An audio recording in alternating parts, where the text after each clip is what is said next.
आध्यात्मनिष्ठममलं परिशुद्धचित्तं सिंहाद्रिनामकगुरुं ಪ್ರಣತೋಸ್ಮಿ ನಿತ್ಯಂ. ವೇದಿಕೆ ಮೇಲೆ ಇರ್ತಕ್ಕಂಥ ಎಲ್ಲ ಪೂಜ್ಯರಿಗೆ, ತುಂಬಾ ಆತ್ಮೀಯರಿಗೆ, ಪತ್ರಕರ್ತರಿಗೆ, ಇನ್ನು ಸ್ವಲ್ಪ ನಮ್ಮ ರೈಲ್ವೆ ಟ್ರ್ಯಾಕ್ ಆ ಕಡೆ ಹೋದ್ರೆ ರಾಧಾಸ್ವಾಮಿ ಇದ್ದಾರೆ. ಅಂದ್ರೆ ನರಹರಿ ನಗರದಲ್ಲಿ ಆಧ್ಯಾತ್ಮಿಕವಾಗಿರ್ತಕ್ಕಂಥ ಚೈತನ್ಯ ಇದು ದಿನ ದಿನಾಭಿವೃದ್ಧಿ ಆಗತ್ತೆ ಅನ್ನೋದಕ್ಕೆ ಇದೊಂದು ಸೂಚನೆ. ಈ ಸಂದರ್ಭದಲ್ಲಿ ಕರಬೇಶ್ವರೇಶ್ವರ ಸ್ವಾಮಿಯ ವಿಗ್ರಹವನ್ನು ಪ್ರತಿಷ್ಠಾಪನೆ ಮಾಡಿದ್ದಾರೆ.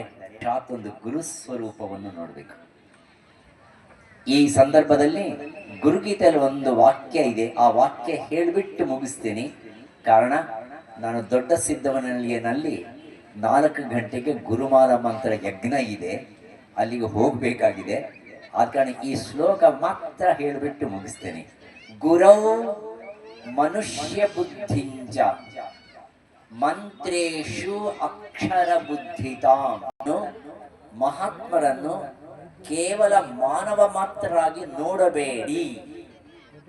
ಸಾಮಾನ್ಯವಾಗಿರ್ತಕ್ಕಂಥ ಮಾನವರಿಗೂ ದೈವ ಸಾಕ್ಷಾತ್ಕಾರವನ್ನು ಹೊಂದಿ ತಮ್ಮನ್ನು ತಾವು ಭಗವಂತನಿಗೆ ಸಮಾಜಕ್ಕೆ ಅರ್ಪಿಸಿಕೊಂಡಿರ್ತಕ್ಕಂಥ ಆ ಗುರುಗಳನ್ನು ಸಮಾನವಾಗಿ ನೋಡಬೇಡ, ಮನುಷ್ಯರಾಗಿ ನೋಡಬೇಡ.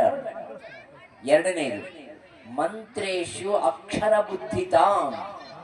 ಗುರುಗಳು ಮಹಾತ್ಮರು ಕೊಟ್ಟಿರ್ತಕ್ಕಂಥ ಮಂತ್ರಗಳನ್ನು ಇವೇ ಅಕ್ಷರಗಳೇ ಅಲ್ವೇ, ABCD ಅಲ್ವೇ ಅನುಭವವಾಗಿರ್ತಕ್ಕಂಥ ಅರ್ಥವನ್ನು ತುಂಬಿ ನಮ್ಮಾಗಿ ಮಹಾತ್ಮರು ಕೊಟ್ಟಿರ್ತಕ್ಕಂಥ ಅಕ್ಷರಗಳು ಅಂತಂದು ಎಣಿಸಬೇಡಿ. ವಿಗ್ರಹಗಳು ಕೇವಲ ಶಿಲಾ ಅಂತಕ್ಕಂಥ ಭಾವನೆ ಬೇಡ.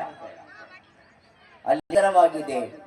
ನಮ್ಮ ಸ್ವಾಮಿಗಳು ಹೇಳಿದ ಹಾಗೆ ಅವರ ಕೈನಲ್ಲಿರ್ತಕ್ಕಂಥ ಆತ್ಮಲಿಂಗ ಅದು ನಿಜವಾಗಿರ್ತಕ್ಕಂಥ ಆತ್ಮಲಿಂಗವನ್ನು ತಾವು ಒಂದು ಒಳ್ಳೆ ದರ್ಶನವನ್ನು ಮಾಡಿಕೊಳ್ತಕ್ಕಂಥ ಒಂದು ಸ್ಫುರದ್ರೂಪಿಯಾಗಿರುವ ವಿಗ್ರಹವಿದೆ. ಆ ವಿಗ್ರಹ ಶಿಲಾ ಅನ್ನೋ ಭಾವನೆ ಬೇಡ. ಶಿಲಾ ಅನ್ನೋ ಭಾವನೆ ಅದು ಕೇವಲ ನೆಗೆಟಿವಿಟಿ, ಅದು ವಿಗ್ರಹವೇ. ಆದ ಕಾರಣ ಪ್ರತಿ ಒಂದರಲ್ಲಿ ದೈವ ಭಾವವನ್ನು ತುಂಬಿಸಿಕೊಂಡು ನಾವು ನಮ್ಮ ಜೀವನವನ್ನು ಪವಿತ್ರವಾಗಿ ಮಾಡಿಕೊಳ್ಬೇಕೇ ಹೊರತು ಅನ್ಯವಲ್ಲ.